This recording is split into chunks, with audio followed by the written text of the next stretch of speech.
الله الرحمن الرحيم نحمده ونصلي ونسلم على رسوله الكريم وعلى آله الطيبين وأصحابه الطاهرين اما بعد۔ حضرات گرامی، ہم تذکرہ کر رہے تھے نکاح کے فوائد اور مقاصد کا۔ تو ویسے تو بہت سارے فوائد ہیں، بہت سارے مقاصد ہیں، علماء نے پوری کتابیں لکھی ہیں نکاح کے حوالے سے۔ تو ان میں سے چند ایک فوائد کا ہم تذکرہ پہلے کر چکے ہیں، تو چند ایک فوائد کا یہاں تذکرہ میں کرنا چاہوں گا۔ ایک تو یہ ہے کہ جب نکاح ہوتا ہے اللہ تعالیٰ اولاد سے نوازتا ہے، تو پھر باپ کے اندر پدرانہ محبت ہوتی ہے، یعنی اولاد سے محبت کر رہا ہوتا ہے، شفقت ہوتی ہے اولاد سے، اور اسی طرح ماں کے دل میں بھی اولاد کی محبت ہوتی ہے، مادر کی جو محبت ہے۔ تو پدرانہ اور جو ہے ماں کی جو شفقت ہے، یہ بھی اسی نکاح کی صورت میں ملتی ہے۔ بچے ہیں، کھیل رہے ہیں، ماں باپ جو ہے اولاد کی فکر میں ہے، گھر میں ایک چہل پہل ہے، تو یہ بھی واضح ہے نکاح کی صورت میں ہوتا ہے۔ بدکاری کی صورت میں تو یہ چیزیں میسر نہیں آتی۔ اگر کسی وجہ سے جو ہے حمل ٹھہرے بھی، تو مرد عورت کی کوشش ہوتی ہے کہ اسے ضائع کر دیا جائے اپنی عزت بچانے کے لیے۔ لیکن نکاح کی صورت میں تو ماں باپ کی چاہت ہوتی ہے، خواہش ہوتی ہے کہ اللہ اولاد سے نوازے، اور اگر لیٹ ہو رہے ہوں تو پریشان ہو جاتے ہیں، ڈاکٹروں کی طرف رخ کرتے ہیں اور دعاؤں کا سلسلہ شروع کرتے ہیں کہ اللہ تعالیٰ جو ہے اولاد سے نوازے، اولاد دے، تاکہ گھر میں جو ہے کرونا کو چہل پہل ہو۔ تو گویا کہ یہ ایک حکمت بھی ہے۔ اس کے علاوہ جو ہے مرد جو ہے محنت کرتا ہے، کماتا ہے، گھر سے نکل جاتا ہے، صبح نکل جاتا ہے، اور دن بھر جو ہے خوب محنت مزدوری کرتا ہے، یعنی کوئی کاروبار ہے، مزدوری ہے، ملازمت ہے، اسی وجہ سے کہ میں کچھ کماؤں گا تو اپنے بچوں کو کھلاؤں گا، بچوں کی فکر میں جو ہے محنت۔ ورنہ اگر شادی نہ کرے تو واضح ہے اس کی کوئی ضروریات بھی نہیں ہوگی، اکیلا آدمی ہے تو اس کی ضروریات بھی محدود ہوں گی، اس لیے وہ محنت بھی نہیں کرے گا، سست پڑ جائے گا، کاہلی غالب آ جائے گی، اور وہ کہے گا کہ مجھے اتنا کمانے کی کیا ضرورت ہے۔ تو اس کا یہ فائدہ ہوگا کہ گویا کہ وہ بچوں کو کھلانا والا بن جائے گا، محنت مزدوری کرنے والا بنے گا۔ اور نبی کریم صلی اللہ تعالی علیہ وسلم نے فرمایا کہ جو شخص گھر سے نکلتا ہے کمانے کے لیے تاکہ بیوی بچوں پر خرچ کرے، اہل خانہ پر خرچ کرے، تو فرمایا یہ بھی ایسی ہے جیسے جہاد فی سبیل اللہ ہے، گویا کہ وہ بھی اللہ کے ہاں اجر و ثواب جو ہے پا رہا ہوتا ہے، تو محنت کرے گا۔ اس کے علاوہ جو ہے علماء نے دیگر فوائد بھی بیان کیے ہیں کہ شادی کرنے والا جو ہے گناہ سے جو ہے وہ کنارہ کشی جو ہے وہ اختیار کرتا ہے، دور بچتا ہے، اور اس کے ساتھ ساتھ جو ہے پھر ایک رشتے جڑتے ہیں جن کا تذکرہ اللہ تبارک و تعالی نے قرآن کریم میں بھی کیا ہے۔ یہ کسی کا داماد بنتا ہے، اور اس کی بیوی جو ہے اس کے والد کی جو ہے بہو بن جاتی ہے، ماں باپ کی۔ تو سسرالی رشتوں کا بھی اللہ نے تذکرہ کیا ہے، اور دامادی رشتوں کا بھی اللہ تبارک و تعالی نے بطور اعزاز کے اپنی قدرت کی نشانی میں سے ایک نشانی بیان کی ہے۔ تو واضح ہے کہ نکاح ہوگا تو یہ رشتے بنیں گے، یہ کسی کا داماد بنے گا، اور جہاں اس نے شادی کی ہے وہ اس کے سسر بن جائیں گے، اسی طرح اس کی بیوی جو ہے کسی کی بہو بنے گی، اور جو شوہر ہے اس کے والدین اس کے لیے سسرال بن جائیں گے، اور پھر ایک رشتہ جو ہے وہ جڑ جائے گا، قرابت بنے گی، اور پھر وہ جو حکم ہے قرابت داروں کے ساتھ جو ہے تعلق جوڑنا، اس کی برکات بھی اسے حاصل ہوں گی۔ اس کے علاوہ انسان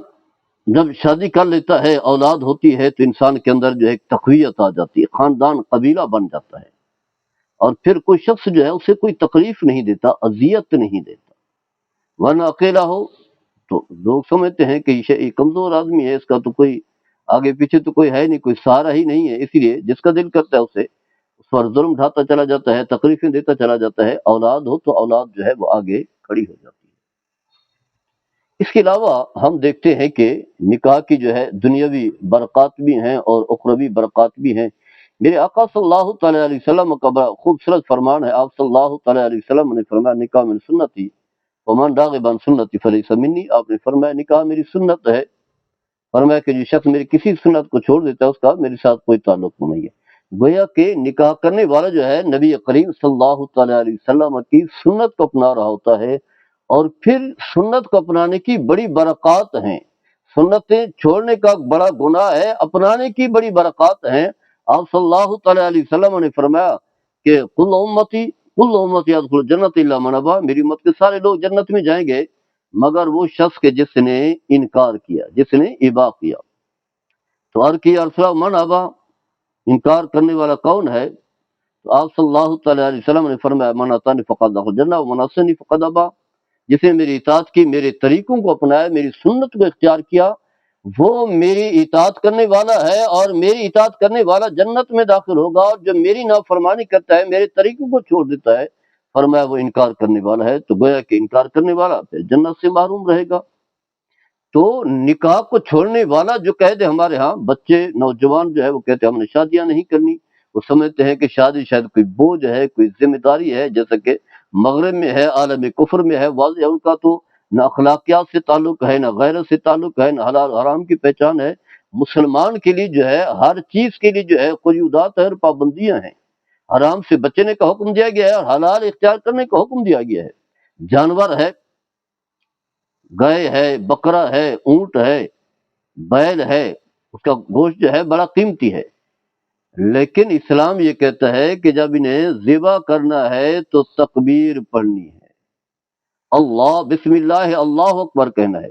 جب تکبیر پڑھی جائے گی تو پھر وہ جانور کا کھانا حلال ہو جائے گا، کوئی حرام نہیں ہوگا۔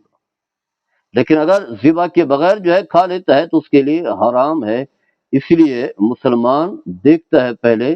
جانور حلال طریقے سے ذبح کیا گیا ہے تو وہ کھا لیتا ہے، ورنہ جب پتہ چل جائے کہ ذبح نہیں ہوا حلال طریقے سے تو چاہے وہ بکرے کا گوشت ہی کیوں نہ ہو، مٹن ہی کیوں نہ ہو، بیف ہی کیوں نہ، قیمتی گوشت ہی کیوں نہ ہو، کبھی اس کا ہاتھ جو ہے وہ آگے نہیں بڑھے گا، کیونکہ وہ سمجھتا ہے کہ یہ حرام ہے، اور حرام کھانے سے اللہ نے مجھے منع کیا ہے۔ جبکہ کافر جو ہے اسے تو کوئی پرواہ ہی نہیں ہے، وہ خنزیر کھا رہا ہے، وہ گیدڑ کھا رہا ہے، پتہ نہیں کیا کیا چیزیں کھائے جا رہا ہے، چائنا میں تو پتہ نہیں کیڑے مکوڑے چوہے سب چیزیں کھا جاتے ہیں۔ تو یہ اسلام ہے جو حدود قائم کرتا ہے۔ کافروں کے ہاں بدکاری تو کوئی جرم ہی نہیں ہے، لڑکے اور لڑکیوں کے جو ہے وہ بوائے فرینڈز یا گرل فرینڈز عام ہوتے ہیں، جبکہ مسلمان کے لیے کسی عورت کے ساتھ یا عورت کا مرد کے ساتھ تعلق جوڑنا تو ایک طرف رہا، نظر اٹھا کر کے بھی دیکھنا جو ہے منع کیا گیا۔ فرمایا قل للمؤمنین یغضضوا من ابصارہم ویحفظوا فروجہم، اس طرح فرمایا قل للمؤمنات یغضضن من ابصارہن ویحفظن فروجہن،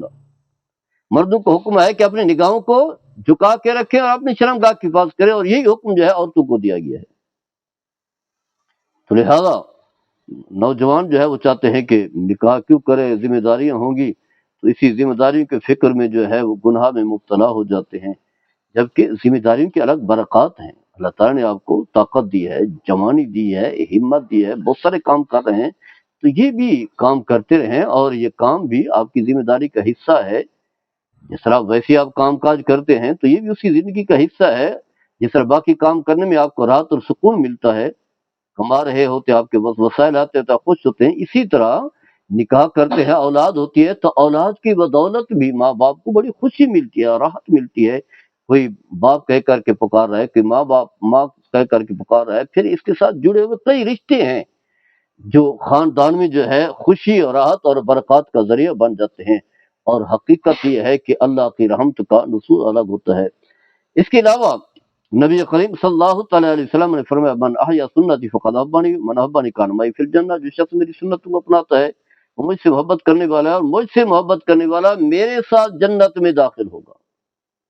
تو یہ آپ کے طریقہ ہے، یہ آپ کے اسوہ حسنہ ہے، آپ نے شادی کی ہے، آپ سے پہلے انبیاء کرام نے شادیاں کی ہیں، ان کی اولادیں تھیں،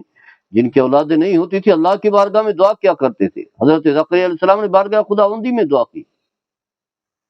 اور اسی طرح حضرت ابراہیم علیہ السلام نے دعا کی، دونوں کا تذکرہ اللہ نے قرآن میں بیان کیا ہے۔ گویا کہ اولاد کی اہمیت ہے،